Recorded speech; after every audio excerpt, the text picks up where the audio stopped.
Hey everyone, my name is Paul Vojchehoske. I'm the director of Randall School of Real Estate here in Omaha, Nebraska. So the subject of today's video is wholesaling.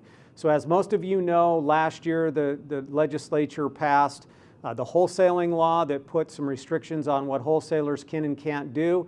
It also impacts our community as well. And so the point of this video is to, number one, give you a 50,000 foot view of what a wholesaling transaction is, how they're structured. Secondly, what you need to know as a real estate agent or broker to not only comply with the new rules and regs, but also represent your wholesaler or the property owner or the buyer of a wholesaling transaction. We're going to go through it all in today's video.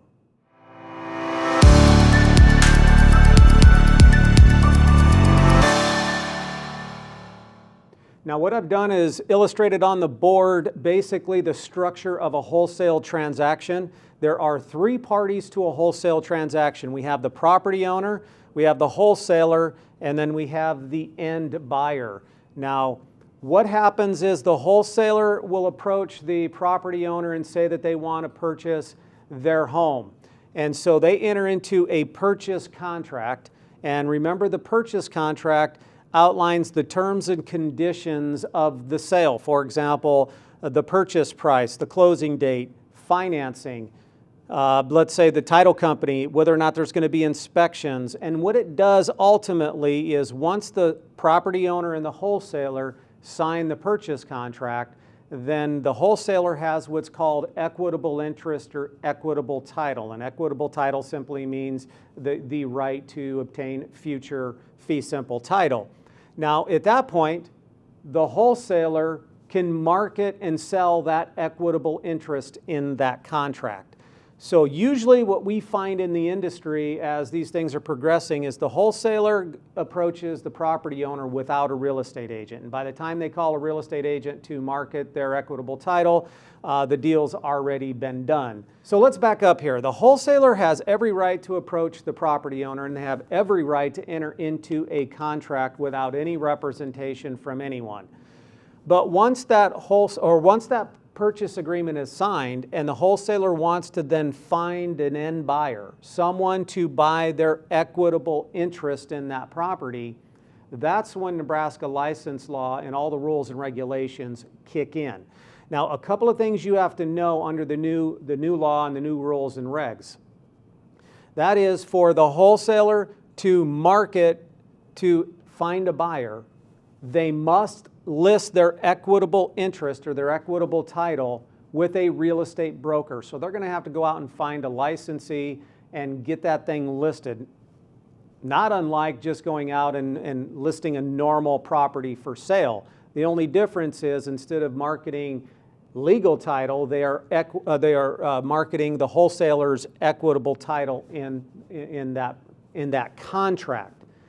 Now, what's going to happen at the point that the agent lists the property or the equitable title in that contract with the wholesaler? Obviously, they're going to start looking for an end buyer. Now, from a technical perspective, the wholesaler is considered the assignor, and that end buyer is considered the assignee. Now, what typically happens once a buyer or an assignee is found, then a separate assignment contract is drawn up. Now, the assignment contract does one specific thing. It transfers this purchase contract and all the terms and condition in that purchase contract from the wholesaler to the buyer. So the buyer can't add any new terms and conditions because this purchase contract has already been agreed to between the property owner and the wholesaler.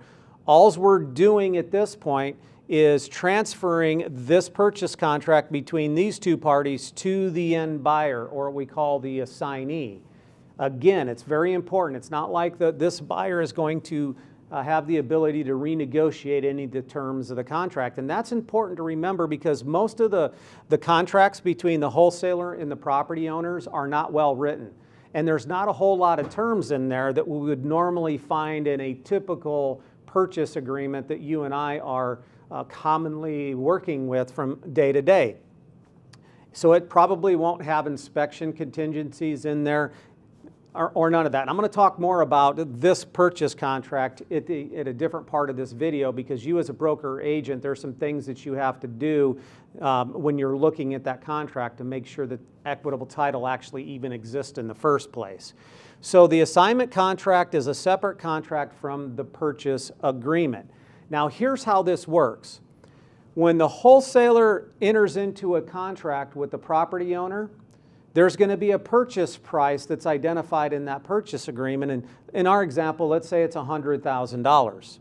So then when the wholesaler lists it with the real estate professional and they're out trying to find a buyer, well, they're going to put a premium on that, typically, and we call that an assignment fee. So let's say in our example, it's it's a $50,000 assignment fee. What's going to happen is this buyer, when they sign the assignment contract, they're agreeing to pay a totality of $150,000. So when the property owner and the buyer go to closing and they close the transaction, $50,000 is going to go to the wholesaler, and then $100,000 is going to go to the property owner.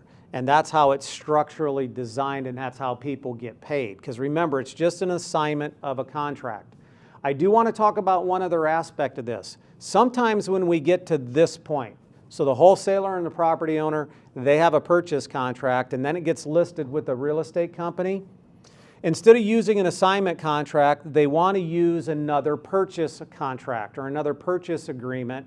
And that is, listen, it's happening, but there are some things you really, as a real estate broker or agent, you have to be aware of, because you might find yourself involved in regulatory action or in a lawsuit, because what this does, you're not assigning the original terms of this, you're putting new terms negotiated between the buyer and the wholesaler that impact this property owner. So for example, let's say that this purchase agreement between the property owner and the wholesaler, they absolutely had no inspections, they waived any kind of due diligence, they had a certain title company that they were going to use, and they had a certain closing date, and oh, by the way, it was a cash offer.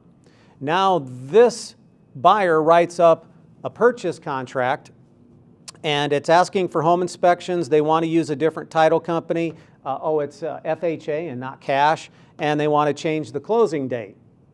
Now what's happened is this wholesaler, when they sign that contract, they are binding or trying to bind, they're not actually doing it, but they're trying to bind the property owner to terms and conditions that they can't do. They don't have the authority to do it.